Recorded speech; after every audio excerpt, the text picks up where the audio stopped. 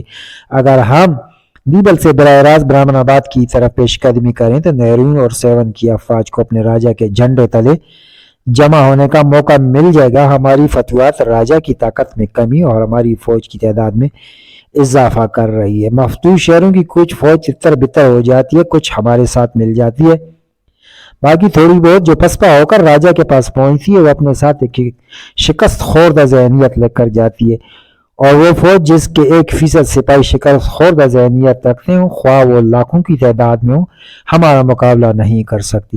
جب ہم سندھ کی حدود میں داخل ہوئے تو ہماری تعداد 12,000 تھی۔ اب دیبل اور لس بیلا کے نقصانات کے باوجود ہماری تعداد 20,000 کے لگ بھگ ہے۔ ہمارے سندھی ساتھیوں نے یہ ثابت کر دکھایا ہے کہ ان کی تلواریں جو حق کے مقابلے میں کند ثابت ہوئی تھی، باطل کے مقابلے میں کافی تیز ہیں۔ محمد بن قاسم کے دلائل سن کر فوج کے تمام عہدیدار اس کے ہم خیال ہو گئے۔ باج رائے سیون سے فرار ہو کر سوستان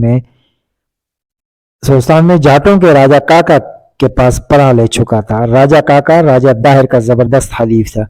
اس کی شجاعت کی داستانیں سندھ کے طول و عرض میں مشہور ہو چکی تھی، تاہم دیبال نارون اور 7 میں محمد بن قاسم کی شاندار فتوحات نے اسے کسی حد تک خوفزدہ کر دیا تھا۔ سوستان کی فصیل کافی مضبوط تھی، لیکن اس نے قلعہ بند ہو کر لڑنے والی فوج کے لیے حملہ آوروں کے منجنیق اور دبابے خطرناک سمجھتے ہوئے کھلے میدان میں لڑنے کو ترجیح دی۔